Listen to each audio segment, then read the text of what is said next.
Wheat Chex, Rice Chex, and Good Hot Ralston present Space Patrol! High adventure in the wild, vast reaches of space. Missions of daring in the name of interplanetary justice. Travel into the future with Buzz Corey, Commander-in-Chief of the Space Patrol. In today's transcribed adventure, Buzz and Happy are on the third moon of Jupiter in their spacesuits, attempting to pull Major Robertson out of a crevice into which he has fallen. Buzz has lowered Happy into the crevice where thousands of beetle-like insects are swarming, beetles that seem impervious to the cold and lack of atmosphere. Just a couple more feet, sir. That's it, sir. Loop the rope under the Major's arms, Happy. Just a minute, sir. I brush off some of these insects. Gee, some of them just won't brush off, sir. They're awful. They're on my suit, too. They're all over the Major's. Hey, Commander, they're eating through our spacesuits. We've got to get the Major out of there and get back to the ship. If these insects puncture our suits, we're finished. We'll be back in just a moment with today's Space Patrol story, The Moon Beetles.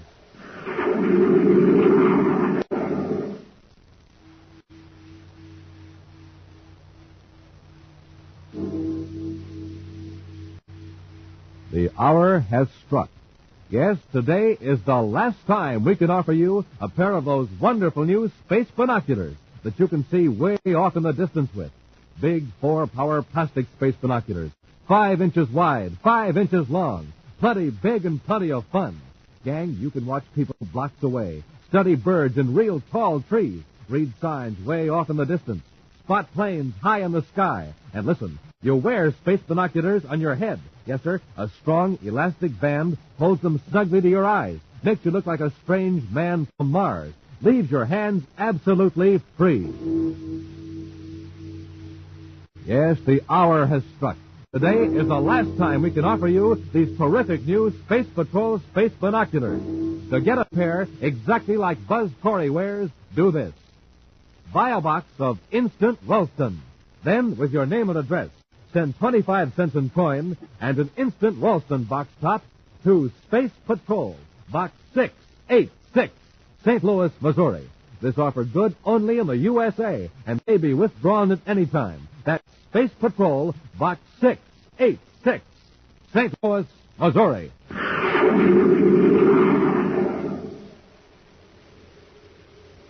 And now, today's Space Patrol story, The Moon Beetles. In their space battle cruiser, Terra 5, Buzz and Happy are approaching Jupiter's number 2 moon to investigate the mysterious failure of equipment in one of the automatic instrument stations. Their viewscope is trained on a surface of a cold, barren, airless satellite as Happy watches for the dome-shaped image of the atmosphere shell to reveal they're nearing the unmanned instrument station. Jupiter's number 2 moon sure is a desolate place. Nothing but craters and mountains, and more craters and mountains. And they all look the same. I don't even recognize any landmarks. And we should have brought Robbie along. He knows most of Jupiter's satellites the way you and I know the Earth's moon. Oh, speaking of Major Robertson, sir, I was a little surprised to find out he was meeting us on Jupiter. Oh? Well, I figured he'd be getting ready for the big day on Terra on the 3rd of the month. You know, the Interplanetary Medal Award ceremony. I hope we can all be there. We will if we don't run into serious trouble on this instrument failure investigation. But, sir, doesn't the Major have to be there to receive the award? Well, I was under the impression that the name of the person to receive the Interplanetary Medal was kept secret until the day of the ceremony. What makes you think Robbie's going to get it? Well, I heard rumors. Well, personally, I'd like to see Major Robertson get it, too. The final decision is up to the award committee. They aren't going to let the news out ahead of time. We're getting close to the instrument station, Happy. See those 2 cone-shaped peaks at the edge of that broad, shallow crater? Yes, sir. The instrument station is right between those peaks. That's funny. What's that, Commander? The small atmosphere shell should be visible now. Maybe the sunlight's hitting it at the wrong angle. It should still show up at the viewscope. Happy, the shell's gone. Huh? Switch the spacephone receiver to the ultra-high frequency automatic instrument channel and see if any signals are getting out. Yes, sir. Well, this is the right channel, sir. Some of the instruments are still sending, but I can't understand what happened to that atmosphere dome. Maybe a meteor hit it. If it came in at a tangent, it might break the shell without damaging all the instruments. Get our spacesuits, Happy, while I set the ship down. We'll make an on-the-spot check.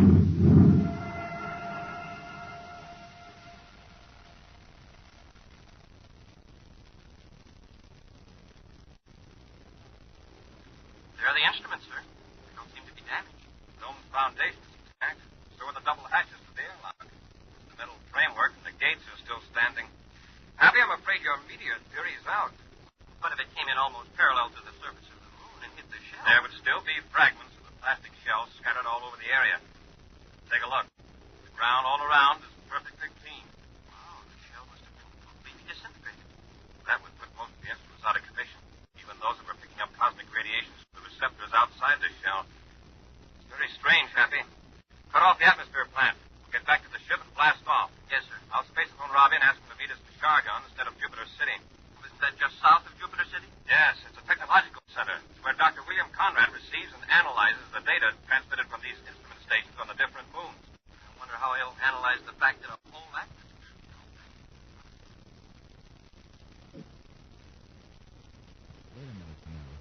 Are you saying there weren't even any fragments of the atmosphere shell? That's right, Robbie. The whole thing just disappeared. And none of the instruments were physically damaged? No, Doctor. Some of them stopped transmitting because of the cold. It really got us puzzled, Dr. Conrad. What do you think could have happened? Well, Happy, I won't even speculate until a thorough investigation is made. Well, at the moment, Doctor, I feel this is a job for the security section. Robbie, get a lab ship and blast off for moon number 2. Yes, sir. Do you want me to go with the Major, Commander? You'll be needed here in Chargon, Doctor. You've got to evaluate the data from the other moon centers. I'll keep in contact with you from number 2 moon, give you any information I can gather. Good. Robbie, I'll leave the investigation in your hands. Happy and I'll go to our temporary quarters and get some rest. I can use a little sleep. I'll call you first thing in the morning, Dr. Conrad. Come on, Happy. Sleep is the next...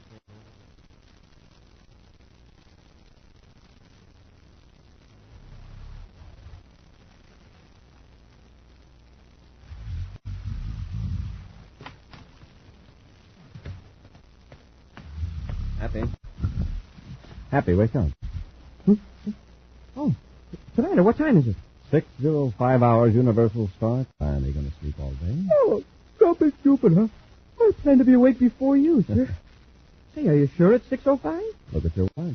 Yeah, but it's still dark outside. That's why I left the shade up, figuring the sun would wake me up. Yes, I noticed how dark it was. Maybe we're having an eclipse of the sun. They're fairly frequent on Jupiter with 12 moons in the sky. I'm sure I should have thought of that. Have you talked to Dr. Conrad? I phoned his lab, but wasn't able to reach him. Maybe he overslept, too. From the sound of things outside, it sounds like the middle of the day. Come here and look, sir. The streets are full of people. These Chargon citizens must be early risers, or else they got up to see the eclipse. The eclipse here wouldn't cause that much excitement. What do you know? The lights are on, all over the city. Well, that must be Dr. Conrad. I told the charge quarters to put the call in here. Corey speaking. Commander, this is Dr. Conrad. Oh, yes, Doctor. I've already called your lab. I'm not at the laboratory. I'm at the spaceport. Can you come over? Is something wrong? Haven't you noticed the darkness? Yes. The 4 biggest moons must be eclipsing the sun all at once. This is no eclipse, Commander. The Chargon atmosphere shell is completely covered with insects. Insects? Yes, I know it sounds crazy, but it's true. They're blanketing the entire dome. Billions of them. Space Control isn't letting any ship in or out of the space lodge. They're afraid the insects will swarm into the city. Doctor, where are you now? I'm in the Spaceport Master's office. I'll be right over. I'm ready, Commander. And let's go.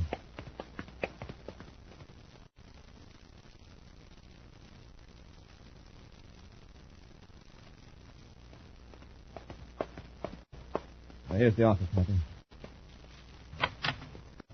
Commander, I expected you sooner. I was beginning to get worried. We're tied up in traffic, Doctor. People are running around almost in a panic. Well, I can't say I blame them. It's not exactly reassuring to know you're under a roof of billions of living insects. I didn't think Jupiter had that many insects. Where do they all come from? We don't know. One spaceship came through the lodge just at dawn. The pilot said the insects are like a shiny black sea all around the atmosphere dome. I've got a few specimens here, Commander, in these 2 small plastic boxes. Let's have a look at them. Hundreds of insects were drawn through the space lock when the ship entered. That's why Space Control closed the port. Look, and rockets, look at the size of them. They must be about 2 inches long. They seem to be some sort of beetle. I don't recognize them. Well, I showed them to a friend of mine in the communication section, an amateur entomologist. He says he's never seen anything like them before on any planet. Very strange. Entirely new variety of insects appearing by the billions, and here on Jupiter, of all places. Hey, one of the bugs got loose. He's crawling across the desk. Take the lid off the box, Captain? No, sir. Look, the lid is still on it. Then how did it get out? Listen, what's that? Warning signal. Yellow alert. Yellow alert. Something must be wrong with the city's atmosphere plant. Happy, quickly. Close all the windows airtight. Doctor, cut on the emergency air vents. What could be the matter? That signal means the air outside this building isn't fit to breathe. Check the Polaroid windows. All the windows are closed tight, sir. Airtight. Good. Emergency air vent on, Commander. We're all right for the time being. Yes, Doctor, but those people out in the streets, if they don't get inside a building with emergency air supply, they're in trouble. I'll get it. Quartermaster's office. Oh, he isn't here. This is Commander Corey of the Space Patrol. I see. Yes, Captain, your procedure's correct. Right, Corey out. That was the Atmosphere Control Center. The yellow alert was sounded because the detectives registered a high methane gas content in the air. Methane? You mean there's a leak in the atmosphere shell? More than a leak, a serious break. What happened? Look at this plastic box, Doctor. There is a hole in it. Exactly. That beetle ate through the plastic box. And above us, there are billions of insects eating their way through the plastic atmosphere shell.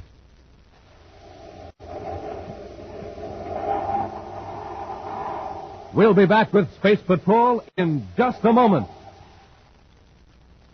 Presenting the mystery of the battling basketball player. Sometimes this 10-year-old boy would be a sharpshooter. He'd make basket after basket after basket. But then, at other times, ouch, he'd miss shot after shot. And so it went. Sometimes a shooting star, sometimes a falling star. Here was the trouble. This boy was only getting supercharged now and then. On some mornings, he'd have a power breakfast with rice checks or wheat checks, the super cereals that help to supercharge you. That's when he'd really shoot those baskets. But then, at other times, well, he'd just eat any old breakfast. And that's when they'd call him Fumbler. So, gang, remember, to be a winner every day, you have to get supercharged every day. In other words, enjoy that rice checks and wheat checks in your cupboard all the time, not just some of the time. Make it a rule to do what Buzz Corey does. Eat a power breakfast with rice checks or wheat checks every single day. The bite-sized super cereals that help to supercharge you. Delicious checks.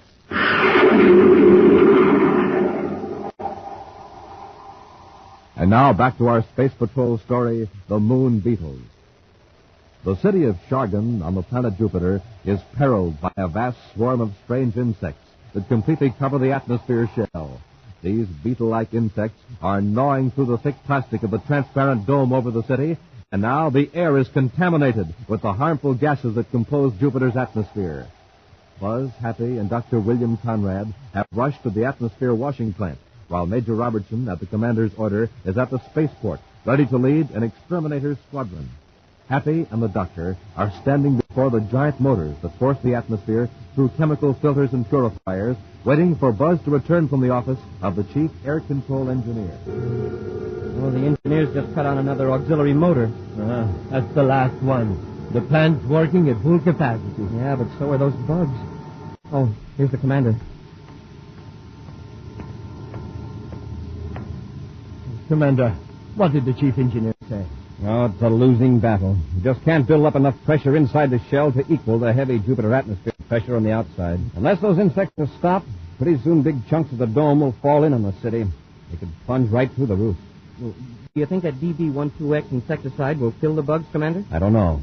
And if I give Robbie the order to take the exterminator squadron outside the shell, that insecticide will contaminate the entire city.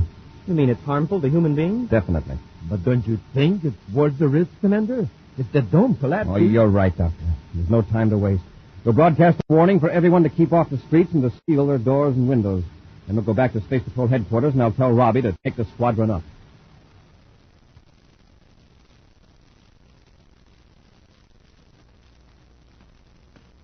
Commander, the streets have been completely cleared, and the Major and the squadron have been spraying the outside of the dome for 20 minutes.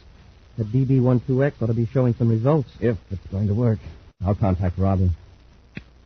Commander Corey at Shargan Space Patrol headquarters calling Major Robertson aboard Space Patrol cruiser J571. Corey to Major Robertson. Robertson here. Go ahead, Commander. Is it working, Robbie? All 8 ships have made 10 passes with the insecticide, Commander. The insects are saturated with the stuff. It doesn't seem to phase them. We've got to find something that's effective and find it quickly. Well, heat might do it. We can get enough ships with atomic flame ejectors and play them over the dome. There aren't any on Jupiter. What about trying ultrasonic vibrations? That's it. That'll do it, Commander. Dr. Conrad, do you know of a lab ship here in Chargon that's got an ultrasonic generator in it? No, yes, Commander. There is one at the spaceport. Good. Robbie, order the squadron to return to base, but you stay aloft. Happy, Dr. Conrad and I will get the lab ship and blast off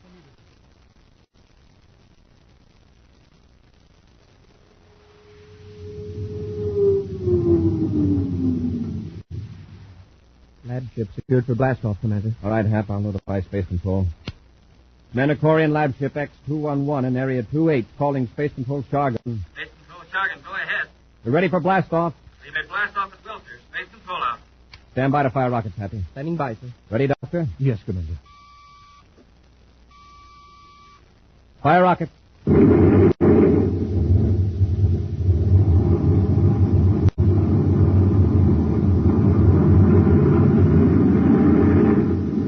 Here come the locks, sir.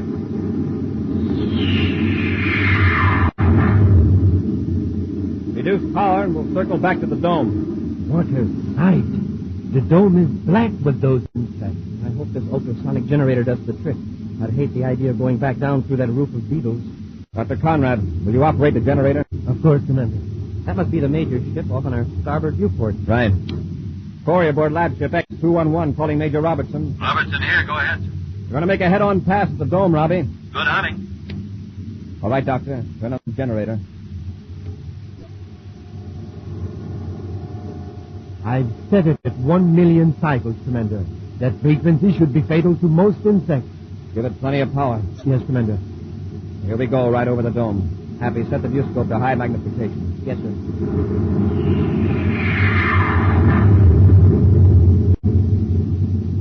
We'll circle back and make another pass. How's the viewscope setting, sir? Fine. You can see the insects quite clearly. They don't seem to be affected by the vibration. Shall I increase the frequency? Oh, wait. Look, they're dropping off the dome. Hey, they sure are. Sliding off by the thousands. It's working, Commander. Sides of the dome are nearly clear. Would you look at that? They're sliding off like a black avalanche. We'll make a couple more passes just to make sure we've got them all. Look at how they're heaping up around the base of the atmosphere shell. It's going to be some job clearing them away. The first problem is to get a crew to work sealing up those holes in the dome. Commander, this is Robbie. Yes, Robbie? More trouble.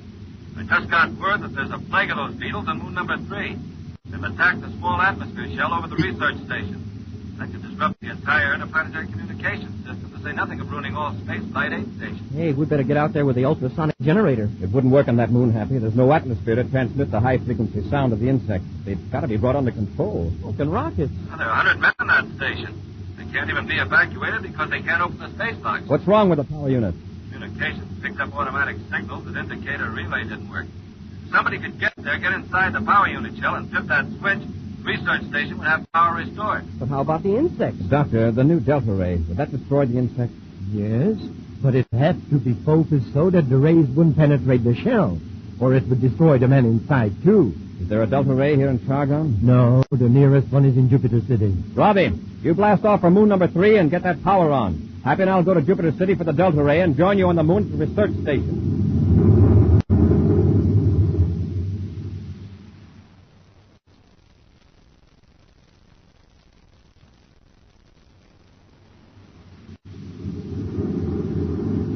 There's the research station, Happy. We'll cut our speed and circle. I'll get the delta ray ready. Now, don't turn it on till I give you the word. Got to be sure of our focusing range. Yes, sir. Wow, look at that dome. Just like the one at Chargon, covered with beetles. Well, there's Robbie's ship near the dome. One of the majors got the power on yet. I don't think so, or we'd be hearing from him. Just look at those insects all around the station. At least they aren't attacking the power unit dome. Major Robertson calling Commander Corey aboard Terra 5. Major Robertson calling Commander Corey. Corey here. Where are you, Robbie? Well, in a pretty tight spot, Commander. Did you get the delta ray? What's the trouble? I was in my spacesuit walking toward the power unit shell when these confounded beetles attacked me. Crawled all over me. When I beat them off, I fell into a crevice near the power shell and I'm wedged in. We'll land and pull you out. I don't want to rush you, but these insects are eating my spacesuit. Commander, brushed them off some plastic face piece, but they're all over me. Any minute now, they're going to puncture the suit. We'll set the ship down right away. Happy, get out our spacesuits and some rope.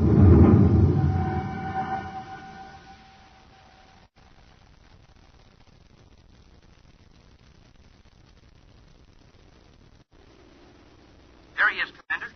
He's really wedged in. Look at those Beetles. There are hundreds of them down in the crevice and all over him. Robbie, can you read me? Yes, sir. They're going to drop you a rope. Grab it. Go ahead, Hap. Catch, Major. All right, hang on. We'll pull you up. Hey, it slipped out of his hand. Robbie, can't you hang on? I haven't got any strength. Are you hurt? It's my leg. Beginning to feel pain. Losing air. But this is no time to pass out. That suit is punctured. You're finished. Robbie. Robbie. Commander, I'd better go down there and tie the rope around him. No, you might get caught, too. I'll go down. Commander, you could pull the Major and me out, but well, I'm not sure I could pull both of you up. No, Happy, it's too dangerous. Please, sir, let me go. It's the only way to save Major Robertson. And don't forget the men in the station.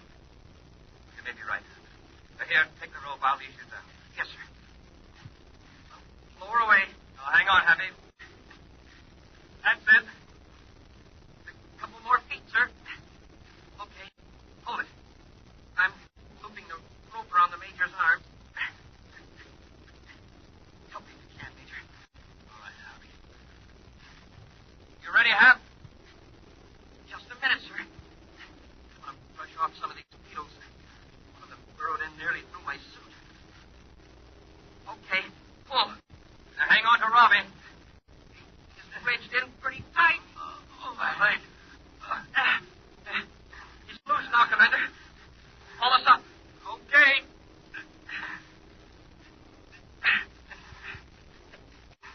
Commander, your face piece. There are Beetles swarming all over it. I can't brush them off now. But they'll eat through the plastic. I can't let go of the rope till you and Robbie are out of there. We're nearly to the top. That does it. Better take the Major, sir. He's in pretty bad shape. All right, Hap. Clean off your face. A beetle is half buried in it. They're all over you. Yeah, I know. They're all over you, too, sir. Get to the ship quickly. They'll peel out of these spacesuits in the airlock and then turn the delta ray on the research station shell. I guess we'll have to carry the Major, sir. All right, Happy. Come on. You've got to hurry.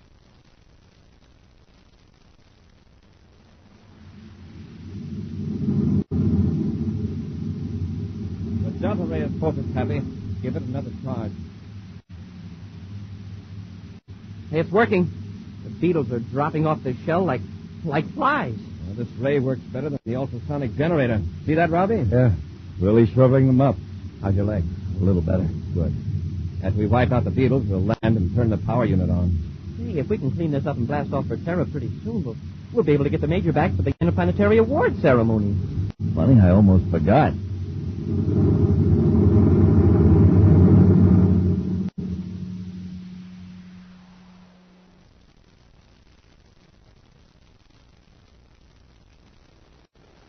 Thank you. Thank you very much. Go on up, Major. The commander's ready to give you the medal. Quiet, Happy. The commander's going to speak. Fellow citizens of the United Planets, it's my privilege and honor, as last year's recipient of the Interplanetary Award, to present this symbol of courage and service to the current winner. It's a special source of pride to me because the award goes to a member of my own space patrol. Major, the commander's looking this way. He wants you to go up. The choice this year was a difficult one for the committee, and the person chosen by them has declined the honor. But, Major, Quiet, Hap. The commander's speaking. Yes, the selected candidate, Major Robertson, Security Chief of Space Patrol, feels that the Interplanetary Award should go to the man who risked his own life to save another, and thereby help save the lives of 100 men. So, in a special session, the committee accepted the Major's suggestion, and I shall now present the Interplanetary Award to a member of the Corps of Cadets, Cadet Happy. Huh? Me? But Go on, Happy. Get up there. Hey, Happy. Hap. Ladies and gentlemen, I'll have to ask Major Robertson to accept the award for Cadet Happy. It seems the courageous winner of the Interplanetary Award has just fainted.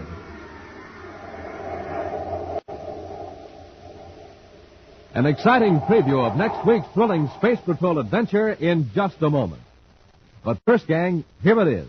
Here's the only way to get a pair of Space Patrol space binoculars. Now, all you do is... Here's a radio ray from Terra. Boys and girls, this is your commander, and I have a message for you that's so important, I've interrupted Dick Tufeld. Here's my message. Today is positively the last time we can offer you a pair of official space binoculars. This is the greatest offer we've ever made, and it's one item I feel that every one of you should have. Although thousands and thousands of boys and girls now have their space binoculars, I know for a fact that many of you have still not sent in. So don't wait. This is important and vital. Send in today for your Space Patrol space binoculars. This is absolutely the last time we can make this sensational offer. Hurry out. Thank you, Commander. And boys and girls, remember this. These are not flimsy goggles. They're real, full-size, full-field, 4-power binoculars made of long-lasting plastic. Real, full-size, full-field, 4-power binoculars that make everything in the distance look bigger, closer, clearer. The revolutionary new binoculars you wear on your head. Thrills and fun galore. You can identify buildings way off in the distance, spot planes, study birds, watch far-off traffic, read distant signs, and do lots and lots of other things with your space binoculars all year long. Now, to get a pair, buy a box of Instant Ralston. Then, with your name and address, send 25 cents in coin and an Instant Ralston box top to Space Patrol, Box 686, St. Louis, Missouri. If you don't agree your binoculars are tops, return them and we'll return your money. That's Space Patrol, Box 686, St. Louis, Missouri. And now, an exciting preview of next week's thrilling Space Patrol adventure. Buzz and Happy have just left Terra 5 to enter a damaged spaceship far out beyond the Pluto orbit. They've entered the wrecked ship in their spacesuits to rescue 2 unconscious men. Around the ship, huge chunks of metal hurtle through space on an unknown orbit. We'll have to carry them, Happy. You take this one, I'll handle the big fellow. Yes, sir. Hey, Commander, the ships are swerving right into that stream of metal fragments. I thought I set the controls to keep pace with them. Hap, those fragments aren't going in a straight line. They're in a swirling motion like a whirlpool. Hey, Commander, they're battering the ship to pieces. They're breaking us up. We gotta get these men inside quickly. Before the fragments close to the ship. Or we're finished, all of us.